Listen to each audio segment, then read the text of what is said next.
ሰላም ጤና ይስጥልን ውድ አድማጭ ተመልካቾቻችን እንደምን ሰንብታችኋል? ይህ ገበያ ሚዲያ ነው። ፕሮግራማችን ከገበያ ሚዲያ ወደ እናንተ የሚደርስላችሁ ገበያ ሚዲያ ቢዝነስ ፖድካስት ፕሮግራም ነው። በዛሬው የገበያ ሚዲያ ቢዝነስ ፖድካስት ፕሮግራማችን ልክ እንደ ሰሞኑ ደግሞ አዲስ መረጃን ይዘን መጥተናል። በተለይም ይሄ መረጃ ኢትዮጵያ ከቀይ ባህር ጋር በተያያዘ ስትጠይቅ የነበረውን ጥያቄ የበለጠ የሚያሳድግና እንደዚሁም የጥያቄዋን ተቀባይነት በቀጥታም ሆነ በተዘዋዋሪ ተጽዕኖ እየፈጠረች እንደሆነ የሚያሳይ መረጃ ነው። እንግዲህ መረጃው ምንድነው?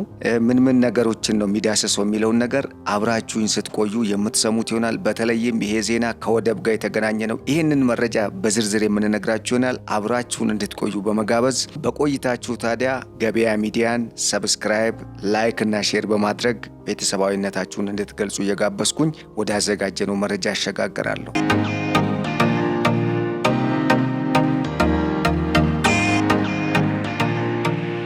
ኢትዮጵያ በጅቡቲ ከሚገኙ አንዱን ወደብ ሙሉ በሙሉ እንድትጠቀም እና ሌላ ጫና በጅቡቲ ላይ እንዳታደርስ የሚል የጅቡቲ መንግስት ጥያቄ ማቅረቡ ተሰምቷል።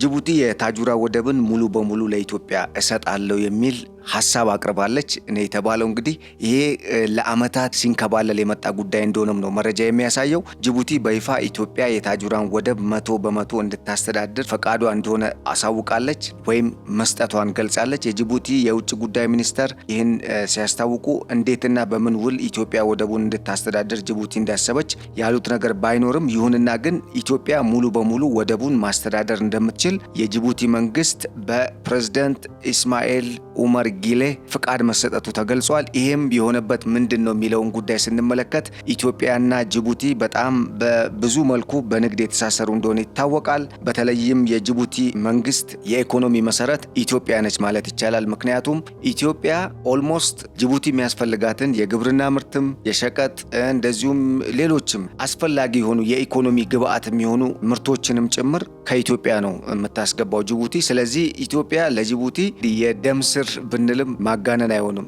ምክንያቱም ብዙ ኢኮኖሚያዊ የሆኑ ጠቀሜታዎችን ከኢትዮጵያ ስለምታገኝ ማለት ነው ጅቡቲ። በአንጻሩ ኢትዮጵያ ወደብ አልባ በመሆኗ ምክንያት አብዛኛውን ማለት ይቻላል የውጭ ንግዷን የምታከናውነው በጅቡቲ ወደብ ነው። ይህ ማለት ግን በጅቡቲ ወደብ ብቻ ነበር ስታከናውን የነበረው ማለት አይደለም። ለምሳሌ ለአብነት ብናነሳ የሱዳን ጦርነት ከመቀስቀሱ በፊትና ኢትዮጵያ ውስጥም ጦርነት ከመቀስቀሱ በፊት ኢትዮጵያ ወደ 4 የሚሆኑ የወደብ አማራጮችን ትጠቀም ነበረ። ለምሳሌ አንዱ የጅቡቲ ወደብ ነው። ሁለተኛው በሱዳን በኩል የፖርት ሱዳን ወደብም በተወሰነ ደረጃ በሰሜኑ ክፍል ያለው የኢትዮጵያ የትግራይ ክልልን አማራ ክልልንም መውሰድ እንችላለን። እንደ አጠቃላይ ግን ኢትዮጵያ ይህንንም ወደብ ትጠቀም እንደነበረ መረጃዎች ያሳያሉ። በተጨማሪም የኬንያ ሞምባሳ ወደብንም እንደ አማራጭነት ኢትዮጵያ ስትጠቀም ነበር። እንደዚሁም የሶማሌላንድ ፖርትንም ትጠቀም እንደነበረ ይታወቃል። በእርግጥ የሶማሌላንድ ፖርትን መጠቀም አሁንም አልቆመም። በዋናነት ግን የጅቡቲ ወደብ ያው ለኢትዮጵያ ትልቁን የወጪ ገቢ ንግድ አገልግሎት የሚሰጥ ወደብ እንደሆነ ይታወቃል። ይሁንና ግን ከአገልግሎትና አጠቃላይ ኢትዮጵያ እና ጅቡቲ መካከል ካለው የኢኮኖሚ ትስስርና ከተጠቃሚነት አንጻር ስናየው የጅቡቲ መንግስት ከኢትዮጵያ በጣም እጅግ ብዙ ነገር የሚጠቀም እንደሆነ ይታወቃል። ለወደብ ክፍያ በጣም ብዙ ቢሊዮን ዶላር ነው የሚወጣው። ለትራንስፖርት አገልግሎት መኪናዎች ቃለ ማጓጓዝ ወደ ጅቡቲ ገብተው ጅቡቲ ሲቆሙ የኮቴ ይከፍላሉ። ሲያድሩ በየቀኑ ክፍያ አለ። እንደዚሁም ወደብ ላይ ለሚቆዩ እቃዎች የሚከፈል ክፍያ አለ። ለመጋዘን እዛው ከወደብ ከወረዱ በኋላ መጋዘን ውስጥ ገብተው ነው እንግዲህ ከዛ የሚጫኑት። ለዛም የሚከፈል ክፍያ አለ።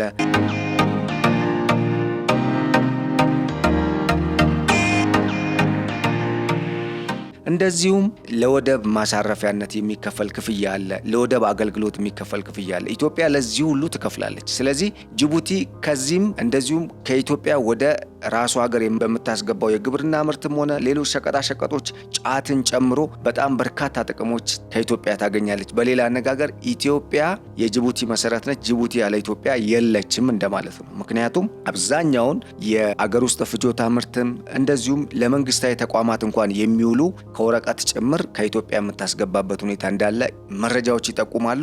ይሄ እንግዲህ ባለበት ሁኔታ ነው ጅቡቲ ኢትዮጵያ የኔ የንግድ አጋር ስለሆነች የታጁራን ወደብ 100% እንድታስተዳድር ፍቃዴ ነው ስትል ከባለፈው ዓመት ጀምሮ ኢትዮጵያ እንግዲህ በብዙ መልኩ የቀይ ባህር አክሰስ ማግኘት አለብኝ፣ ወደቤን ማስመለስ አለብኝ ወይም ወደብ ማግኘት አለብኝ የሚል እንቅስቃሴ እያደረገች እንደሆነ ይታወቃል። በዚህም የተደናገጠች ትመስላለች ጅቡቲ የታጁራ ወደብን 100% እንድታስተዳድር ለኢትዮጵያ ለመስጠት ፍቃደኛ እንደሆነችና በአንጻሩ ኢትዮጵያ ከጅቡቲ ጋር ያላትን ሰላማዊ የንግድ ግንኙነት፣ የዲፕሎማሲ እንደዚሁም አጠቃላይ ማህበራዊ ኢኮኖሚያዊ ግንኙነት እንድታጠናክርና ጫናም እንዳትፈጥርባት የሚል ጥያቄ መቅረቡ ነው የተነገረው።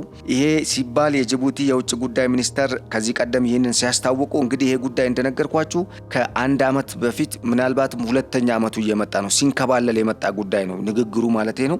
ሲያስታውቁ እንዴትና በምን ውል ኢትዮጵያ ወደቡን እንድታስተዳድር ጅቡቲ እንዳሰበችበት በግልጽ ያሉት ነገር የለም። ግን መረጃዎች እንደሚያመላክቱት ኢትዮጵያ ከጅቡቲ ይልቅ የሶማሌላንድን ምርጫዋ ልታደርግ ትችላለች የሚል ስጋት በጅቡቲ መንግስት በኩል መቅረቡ ተገልጿል። በተጨማሪም ደግሞ ኢትዮጵያ በቀጣይ የቀይ ባህርን ለመቀላቀል በሌላ አነጋገር ቀይ ባህርን ለመያዝ ከሚደረገው ጥረት ጋር በተያያዘ የአሰብ ወደብ በተለይ ከሁሉም በላይ ከአሰብ ወደብ ጋር የተገናኙ መረጃዎች አሁን ላይ የአሰብ ወደብ የኢትዮጵያ መሆኑ በማያጠራጥር ሁኔታ እየተረጋገጠ ነው የሚል ሀሳብ እየመጣ ነው። መረጃዎች እየወጡ ነው። በተለይም እነኚህ መረጃዎች መሰረት የሚያደርጉት የአውሮፓ ሀገራት ምዕራባውያን ኢቭን ራሽያና ቻይና ጭምር ለኢትዮጵያ ድጋፋቸውን መስጠታቸውን እየጠቆሙ ይገኛል። በዚህም ምክንያት ኢትዮጵያ ወደቡን የምታገኝበት ጊዜ ቅርብ እንደሚሆን ተጠቁሟል። ሁለተኛ ደግሞ በሌላ በኩል የወጡ መረጃዎች የሳውዲ አረቢያ መንግስት የኢትዮጵያ መንግስትንና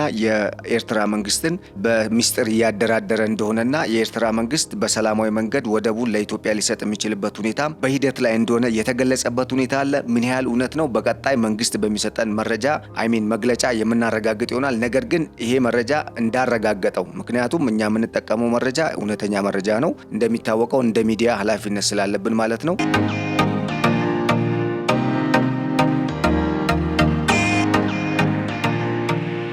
ያልሆነ ተስፋም ሳይሆን አሁን ያሉ ተጨባጭ ሁኔታዎች የሚያመላክቱት የኢትዮጵያ መንግስት በብዙ መልኩ አማራጮች እየቀረቡለት እንደሆነ ነው የሚያረጋግጠው መረጃው። ስለዚህ በዚህም ምክንያት የጅቡቲ መንግስት በኢትዮጵያ በኩል ይሁንታ የሚያገኙ ከሆነ ጥያቄው የኢትዮጵያ መንግስት የታጁራ ወደብን 100% መጠቀም እንዲችል ወይም እንዲያስተዳድር ሙሉ ፈቃዴ ነው የሚለውን ሀሳብ ማቅረቡ ተሰምቷል። ኢትዮጵያ ከሶማሌላንድ ጋር የባህር ባለቤት ለመሆን ያደረገችውን ስምምነት ተከትሎ ሶማሊያን ጨምሮ ጅቡቲ ተመሳሳይ ሀሳብ ማቅረባቸውን የኢትዮጵያን አጀንዳ ጫና የሚያሳይ ሆኗል የተባለው። ምክንያቱም ሶማሊያም በሞቃዲሾ በኩል እንደዚሁም ሌሎች ወደቦችን ለኢትዮጵያ ለመስጠት በሚስጥር ለኢትዮጵያ መንግስት ጥያቄ ማቅረቧን የተነገረው። በተለይ ሶማሌ የግዛቴ አካል የሆነችው ሶማሌላንድ እንዳትቆረስ እንዳትገነጠልብኝ እፈልጋለሁ። በዚህም የኢትዮጵያ መንግስት የባህር አክሰስ ለማግኘት የወደብ ጥያቄውን የሚመልስለት ጥሩ የሆነ የወደብ አማራጭ እናቀርብላታለን የሚል ጥያቄ አማራጭ ሀሳብ ማቅረባቸውን የተገለጸው።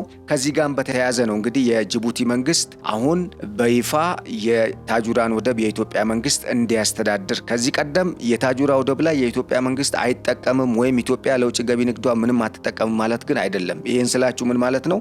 አሁን ወደ ኢትዮጵያ ሙሉ አስተዳዳሪነት እንዲቀየር ነው ጥያቄው የቀረበው።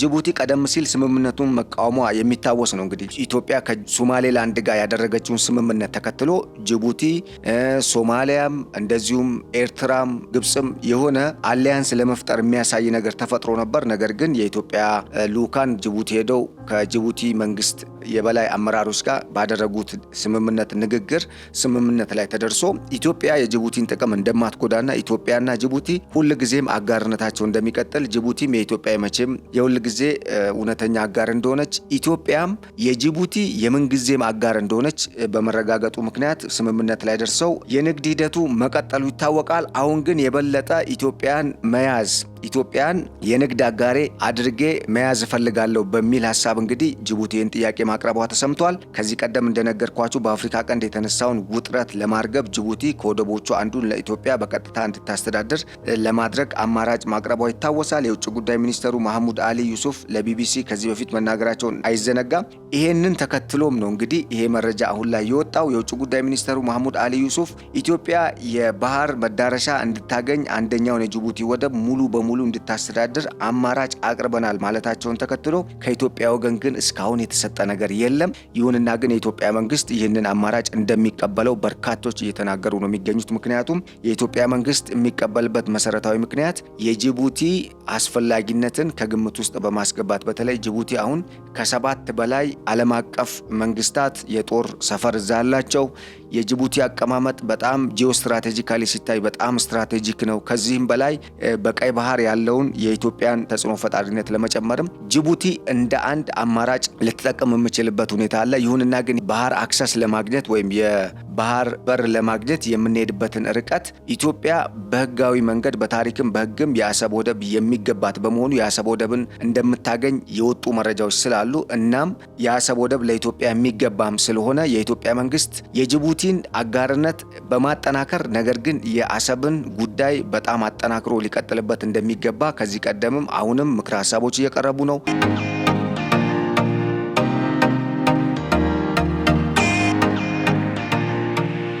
እንግዲህ የኢትዮጵያ መንግስትም በግልጽ እየገፋበት ይገኛል። ሁለቱ ሀገሮች ወደ ጦርነትም እስከ መሄድ ድረስ ሊደርሱ እንደሚችሉ መረጃዎች እየወጡ ነው ያሉት። ይሁንና ግን አሁን ላይ እየወጡ ያሉ መረጃዎች ኢትዮጵያ ብዙ አማራጮች እየቀረበላት እንደሆነ የሚያሳዩ ናቸው። የውጭ ጉዳይ ሚኒስተር መሐሙድ አሊ ዩሱፍ ኢትዮጵያ የባህር በር መዳረሻ እንድታገኝ አንደኛውን የጅቡቲ ወደብ ሙሉ በሙሉ እንድታስተዳድር ፈቅደናል፣ በሌላም አጋርነታችን ይቀጥላል ሲሉ መናገራቸውን የተገለጸው።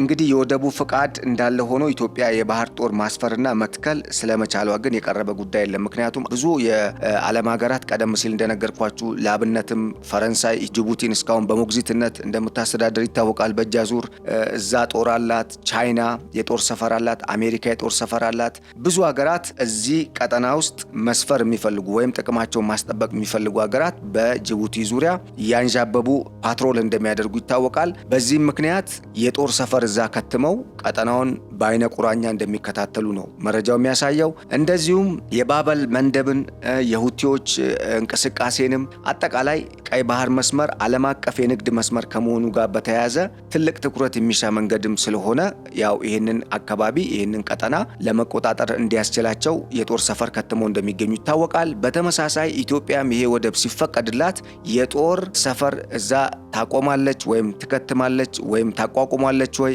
አሊያም የባህር ኃይሏንስ እዛው መጠቀም ትችላለች ወይ የሚለው ነገር እስካሁን በዝርዝር በይፋ የወጣ ነገር የለም ማለት ነው። ይሁንና ግን ይሄንን የሚያካትት ሊሆን እንደሚችልና እንደሚገባውም የተገለጸበት ሁኔታ እንዳለ ማወቅ ይቻላል ማለት ነው። ውሳኔውም ኢትዮጵያ ከሶማሌላንድ ጋር በገባችው ውል መነሻነት የተፈጠረውን ውጥረት ለማርገብ እንዲረዳና እንደ አማራጭነት በተለይም ለጅቡቲም ኢኮኖሚያዊ ጥቅሟን ለማስጠበቅ እንዲረዳ ታስቦ እንደሆነም ነው የተጠቆመው።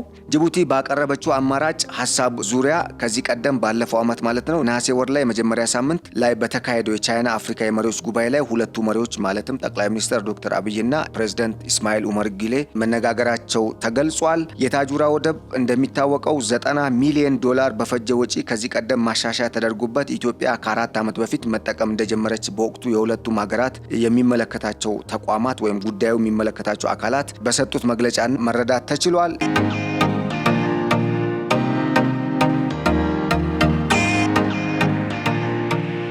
ኢትዮጵያ በአፋር ክልል አለ የሚባለውን በተለይም እዚህ ጋር መረዳት የሚገባን የታጁራ ወደብ ሲመረጥ የጅቡቲ መንግስት ዝም ብሎ ሊጠቅም የማይችል ወይም ደግሞ ትንሽዬ ጠቀሜታ ያለውን ወደብ አይደለም ለኢትዮጵያ የሰጠው ወይም ለመስጠት ፈቃደኛ ሆነ። ይሄ ስትራቴጂክ መሆኑን የምታውቁት ወይም መረዳት የሚቻለው የጅቡቲ መንግስት አስቦበት ለኢትዮጵያ ፈቃድ ለመስጠት መዘጋጀቱን የምታውቁት አንደኛ ኢትዮጵያ ወደቡን ምን ያህል እንደምትፈልገው ወይም ለኢትዮጵያ ኢኮኖሚ ምን ያህል አስፈላጊ እንደሆነ በመገንዘብ ነው። በተለይ በዝርዝር ስናይ የታጁራ ወደብ በአፋር ክልል ኢትዮጵያ አለኝ ከምትለው ወይም አለ ከሚባለው በቢሊዮን ቶኖች የሚገመት የፖታሽ ክምችት እንዲሁም ለድንጋይ ከሰልና የብረት ጭነቶችን አገልግሎት የሚውል ማዕድንን በታጁራ ወደብ በኩል ወደ ውጭ ለመላክ እቅድ መሰነቋን ተከትሎ ለዚህ እቅድ ማስፈጸሚያ ይሆናታል በሚልም እሳቤ እንደሆነ ተገልጿል። ከታጁራ ወደብ እስከ ወደቧ ከተማ በልሆ ድረስ ያለው 120 ኪሎ ሜትር መንገድ በ156 ሚሊዮን ዶላር የተገነባ ነው። ከዚህ ቀደም እንግዲህ አስፓልቱ በጣም ምቹ ከመሆኑ የተነሳ ብዙ የኢትዮጵያ ሹፌሮች አሽከርካሪዎች እንደሚጠቀሙትና ለማሽከርከርም ቅድሚያ ሰጥተው የሚመርጡት መንገድ እንደሆነ ይታወቃል። ይሄም ሌላው ለኢትዮጵያ አስፈላጊ ከመሆኑም በላይ ኢትዮጵያ እንድትመርጠውና ሀሳቡ እንድትቀበል በአማራጭነት የቀረበ እንደሆነ ተገልጿል። ኢትዮጵያ እያደገ ላለው ኢኮኖሚዋ በከፍተኛ ፍጥነት እያደገ ላለው ህዝቧ የባህር በር ባለቤትነት ጥያቄ ማንሳቷ ይታወቃል። አሁን ላይ ህልውናዋ በመሆኑም የባህር በር ጥያቄዋ ህጋዊ መሰረት እንዳለው ጠቅላይ ሚኒስትር ዶክተር አብይ በተደጋጋሚ ሲናገሩት ይስተዋላል። ከዚህ ቀደምም ተናግረው አሁን በብዙ መልኩ በዲፕሎማሲውም ረገድ ታሪክንም ዓለም አቀፍ ህግንም በመጠቀም ኢትዮጵያ የባህር በር ባለቤት የምትሆንበት ሁኔታ በጣም በተቀላጠፈ ሁኔታ እየተካሄደበት እንደሆነ መረጃዎች ይጠቁማሉ። ይሄ ማንም ኢትዮጵያዊ አሁን ላይ የሚገነዘበው ጉዳይ እንደሆነ አስባለሁ። በዚህም እንግዲህ ኢትዮጵያ ዲፕሎማሲንም ቢሆን ተጠቅማ የባህር በር ጉዳይን መቋጨት እንዳለባት ይሄ ጊዜው ወሳኝ እንደሆነም የተገለጸበት ሁኔታ አለ። እንደ አጠቃላይ ግን አሁን የጅቡቲ ሀሳብን ማቅረብ ወይም ኦፈር ማቅረብ በበጎ ጎኑ እንደሚታይም የሚያነሱ ወገኖች አሉ ማለት ነው። ስለዚህ ቀደም ሲል የጠቀስኳቸውን የማዕድን ሀብቶችን ወደ ውጭ ሀገር ልኮ ተጠቃሚ ለመሆን ወይም በጥቅም ላይ ለመዋልና ኢትዮጵያ ከዘርፉ ማግኘት የሚገባትን ጥቅም ለማግኘት የሚረዳት አማራጭ ወደብን ጅቡቲ በሙሉ አስተዳዳሪነት እንድትጠቀም ለኢትዮጵያ ኦፈር አቅርባለች። ይሄ ትልቅ ሌላኛው የሰሞኑ ብስራት ነው ማለት ነው። በቀጣይ ኢትዮጵያ እንግዲህ ይሄንን እንዴት ታደርጋለች የሚለውን ነገር የምናይ ይሆናል። እንግዲህ ኢትዮጵያ ቡና ሸጣ ያገኘችውን ተበድራ የሰበሰበችውን ሀብት ለወደብ ኪራይ ስትገብር የኖረችውን ነገር በሙሉ ወደ አገር ውስጥ ቀይራ ለተለያዩ ኢንቨስትመንቶች ለማዋል እድሎች አሁን እንግዲህ እንደ በር ተከፍተው እየታዩ እንደሆነ የሚያሳይ ነው። የምንሰጣችሁ መረጃም እየወጣ ያለው መረጃም የሚያሳየው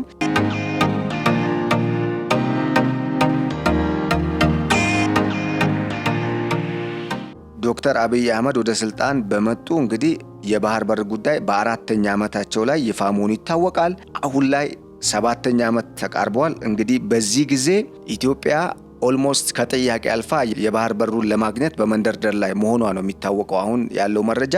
በቀጣይ የባህር በር አግኝተናል፣ እንዴት ነው የምንጠቀመው በሚለው ዙሪያ እንግዲህ ለመወያየት ያዘጋጀን ወይም ያድርሰን ከማለት ውጪ ሌላ ምኞት የለንም። ምክንያቱም የባህር በር ማግኘት በብዙ መልኩ ጥቅም አለው።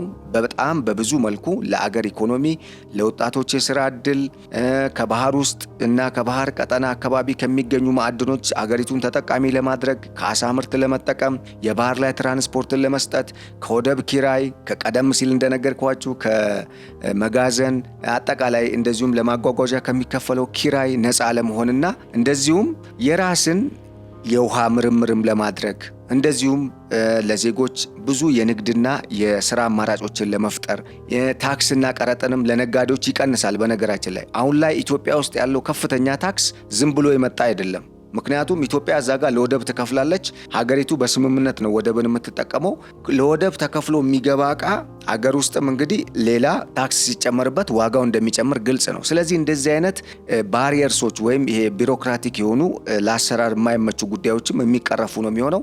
የታክስ መጠንም ሊቀንስ የሚችልበት ሁኔታ አለ። ስለዚህ ነጋዴዎችም መርዳት ነው ያለባቸው። ይሄ የሀገር ጉዳይ ነው። ከአንድ ስርዓት ወይም በአንድ ዘመን ከሚኖር የመንግስት ስርዓት ጋር ወይም ደግሞ በሆነ ጊዜ ከሚመጣ መሪ ጋር ኢሹ ጋር የሚያያዝ ጉዳይ አይደለም። ይሄ የሀገር ጉዳይ ነው። ስለዚህ በዚህ ላይ ነጋዴዎች ራሳቸው የወደፊቱን ለትውልድ የሚተርፈውን ጥቅም ለሀገር የሚገኘውን ጥቅም በማሰብ መተባበር ነው ያለባቸው። ምክንያቱም ኢንተርምስ ኦፍ ኢኮኖሚን ብናየው በጣም ብዙ ጥቅም አለው። በጣም ብዙ ገቢ የሚያስገኝ ሀብት ነው ወደብ ላይ የሚቀረው።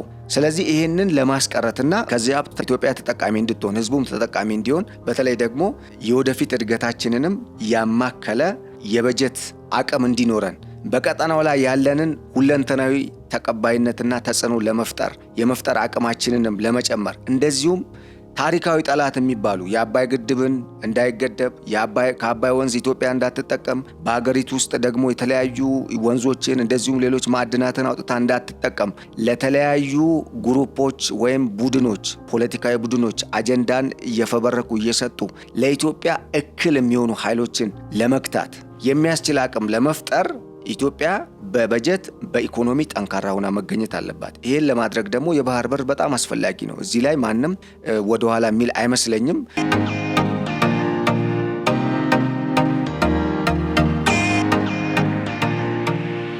ምክንያቱም ሁሉም ኢትዮጵያዊ ከሰሜን እስከ ደቡብ ከምዕራብ እስከ ምስራቅ መሀልም ያለው በዚህ በሀገር ጉዳይ ላይ መቼም ሲለያይ ታይቶ አይታወቅም። ስለዚህ አሁንም በዚህ ዘርፍ የሚታዩ አሁን ላይ እየመጡ ያሉ ለውጦችና እየተሰሙ ያሉ አዳዲስ መረጃዎች ይበል የሚያሰኙ ናቸው። ስለዚህ በዚህ መልክ ኢትዮጵያ ወደፊት ጥሩ የሆነ ለእድገት የሚጠቅም አማራጮችን እያገኘች እንደሆነ ማወቅና መረዳት መገንዘብ ይቻላል ማለት ነው። ለውጭ ገቢ ንግዷ በጣም ጠቃሚ ነው። የኢትዮጵያ ኢኮኖሚ ከዚህ በኋላ እንግዲህ ከ8% በላይ ያድጋል የሚል IMF እና ወርልድ ባንክ እንደዚሁም በመንግስትም የተቀመጠበት ሁኔታ እንዳለ መረጃው ይጠቁማል። ምናልባት የ8%ና ከዛ በላይ የሚለው እድገት አከራካሪ ቢሆንም ነገር ግን እድገት እንደሚመጣ ምንም ጥያቄ የለውም። ስለዚህ በዚህ ዘርፍ ያለውን እድገት ለማሻሻልና የበለጠ ተጠቃሚነትንም ለማጠናከር በምርትም ራስን ለመቻል ለምሳሌ ለወደብ የሚወጣው ከ3 እስከ 7 ቢሊዮን ዶላር የሚጠጋ ገንዘብ ወደ ሀገር ውስጥ ቢመጣ ስንት ግድቦችን፣ ስንት የመስኖ ልማት አገልግሎት የሚሰጡ የውሃ ግድቦች፣ ኩሬዎችን፣ ስንት ደግሞ የመሰረተ ልማት ዝርጋታዎችን ለመገንባት ሊውል እንደሚችል ማሰብ ቀላል ነው። ስለዚህ ይሄንን ሀብት ነው ወደ ሀገር እንዲመጣ የሚያደርገው ማለት ነው ወደብ ማግኘቱ። ስለዚህ ይሄንን ለማድረግ ስለሚረዳ በዚህ ላይ መረባረቡ አስፈላጊ ነው። ስለዚህ ለዛሬ ኢትዮጵያና ጅቡቲ ግንኙነታቸውን ለማጠናከር በማሰብ የጅቡቲ መንግስት በተለይ ኢትዮጵያ የተለያዩ አማራጮች እያገኘች በመሆኗ ከኢትዮጵያ የሚያገኘውን አጠቃላይ ጥቅሞች ላለማጣት ሲል የታጁራ ወደብን ከዓመታት በፊት እንድትጠቀም ሲያዘጋጅ የነበረው እቅድ እና ምክረ ሀሳብ ተንከባሎ አሁን ላይ በይፋ ኢትዮጵያ የታጁራ ወደብን ሙሉ በሙሉ ራሷ እንድታስተዳድር የሚፈቅድ አማራጭ ኦፈር ቀርቦላታል። ይህንን የተመለከተው መረጃችን የሰማችሁትን ይመስል ነበር። በቀጣይ በሌላ እንደዚህ አይነት ጠቃሚና ለህዝቡ የሚጠቅም ወሳኝ የሆነ ጉዳይን ይዘን እስክንመለስ ቸር ሰንብቱልን። ሰላም።